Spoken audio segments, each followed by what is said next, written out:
Hey guys, welcome back. This Sunday we're going to be doing something a little bit different than what we usually do. I've been seeing some book tag videos on YouTube and they're so much fun to watch. So I was thinking, why not do a book tag that is all about animal books? There are just tons of books about animals that are fictional, that are fantasy, that are field guides, that are information guides, that are for educational purposes. So this Sunday Funday video is going to be Book Tag Animal Edition. And it's going to be a series of 10 questions that include my favorite things, animals and books. I'm Megan with Happy Tales Pet Care, and I'm a professional pet expert and nutrition consultant. My goal is to educate people about animals and help pet owners provide the best care to their beloved pets. See a pet in my video you like? Let me know, and I will feature that pet in more videos. So let's start off with the first question. And the first question is, what is your favorite type of animal books? And this includes all types of genres. What is your favorite genre to read about animals? And for me personally, my favorite type of books are fiction, and it's the same for animal books. I love to read books that are fiction that are about animals. And the second question is, what is your favorite type of book that is fictional and written from an animal's perspective? For this question, my answer is Watership Down. I absolutely loved this book. So many people were recommending this book to me that I should read it. And I was kind of like, okay, well, I'll check it out, see what it's about. It is about rabbits. The entire book is about rabbits, and it is written from an animal point of view, as in the rabbits. It's not first person, but it is still written in an animal's perspective. It's a really good book, and as you can see, it's actually a really long book, and you would think, well, what could you possibly write so much about rabbits? But it is actually very entertaining. So I highly recommend this book for all ages. And the next question is, what is your favorite novel that includes animals? For this answer, I included two books, The Black Stallion and Misty of Shako Teague. These books are kid books, but they are very good reads. And if you haven't read The Black Stallion, I definitely recommend it. I loved it. I did not like the movie. I thought the movie was really boring, so don't base it off of the movie. The book is very entertaining. Misty of Shako Teague is a really interesting book. It is fiction, but it actually does take place in a real location. It takes place on Shako Teague Island. Shako Teague Island and Assateague Island are off the coast of Virginia. And on Shako Teague Island is where humans live, and on Assateague Island is where horses live. These horses are wild. It's a legend that they were probably shipwrecked on that island or somewhere close by and were able to get to that island. To keep the population of the horses down, every year the horses are rounded up, and some of the baby horses are sold to people who go to this event that they have when they're rounding up all of these horses. They round up the horses and then they swim them across the channel to the island of Shako Teague where the humans live, and the horses are sold. And then after that, the horses that are still remaining swim back over to Assateague to continue their life as wild horses. So this book is fiction, but a lot of the stuff in it, such as about the horses and about the islands, all of that is real, so it's really a cool book. The horses are swam across between the islands during summer every year, and I really hope to one day attend it. I think I loved this book so much when I was a kid, especially because my horse was actually born wild. So it was really something that I could relate to. And the fourth question is, what is your favorite animal field guide? For this question, I'm definitely going to go with birding. This is a really cool field guide. I love it because it's actually just such a pretty book. It has all types of birds that are found in North America, helps you identify them as adults, but also as juveniles, and also shows you what region of the United States that they are found in. I have a lot of bird books, and really they're all kind of similar, but for some reason this one is just my favorite. And I think it's because of how beautiful the images are. Field guides are a really fun way to learn about animals, especially the animals that live around your area. So if you don't have one, I definitely recommend going to get one.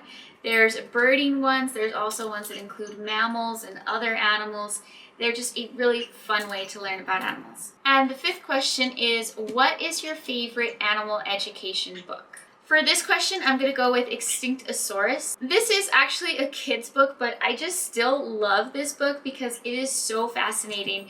It has all types of animals that have already become extinct, animals that are endangered, and it's just such a fascinating book that even if you're not a kid, you can really learn a lot about different types of animals that have lived on this planet. There are so many strange animals in this book. For example, the Tasmanian tiger is a really interesting looking animal, and there's actually a video on the very last Tasmanian tiger that ever lived, which I will link in the description of this video. And the next question is, what animal book do you wish you were in? And for me, the answer is definitely the Chronicles of Narnia. I mean, talking animals, sign me up. Question number 7. What animal book do you feel like everyone has? The Camelid Companion. Now, most of you have probably never heard about this book, but anybody that owns alpacas has definitely heard about this book. I feel like anyone that owns alpacas or llamas has this book. When you get your first alpacas, it's just like somehow you end up with this book. Either someone gives it to you or you get it for yourself, but it's like everyone that has alpacas has it. And there's different books that are about alpacas and how to take care of them and all of that stuff. But this one is just super, super popular for some reason. My copy was given to me. Question number 8. Recommend an animal book that has an animal in the title but is not about animals. The book that I want to recommend to everybody is Black Elk Speaks. This book was recommended to me by a very close friend, and it is a very good book, one that I feel everyone should read. And I may be somewhat partial because I'm a quarter Native American myself, but it really is just a very good book to read. You learn a lot about the history of Native Americans during this time as told from Black Elk. Black Elk was a Lakota healer. He was the cousin of Crazy Horse. He witnessed the Battle of Little Bighorn, and he even met with Queen Victoria. It's a very interesting book as far as history goes, but it's also a very spiritual book. The question for number 9 is, what animal book are you currently reading or want to read? Right now, I am reading Voices in the Ocean.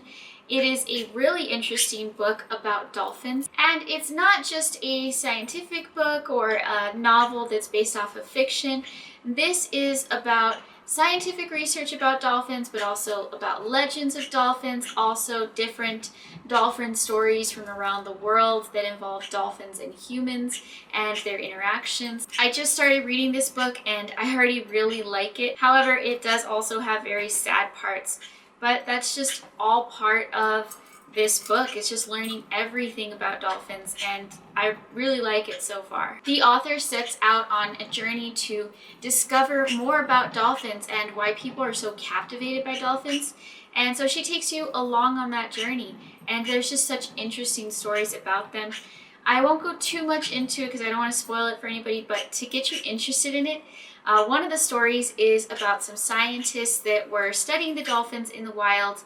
They were watching them hunt, and then in the middle of the hunt, all of a sudden the dolphins just stopped what they were doing and they took off to sea. And the scientists were like, this is very unusual behavior of them. So they took off after them to see what it is that they were doing. The dolphins actually led these scientists out to a girl who had tried to commit suicide. She was barely still alive, and because the dolphins led the scientists to her, they were able to save her life.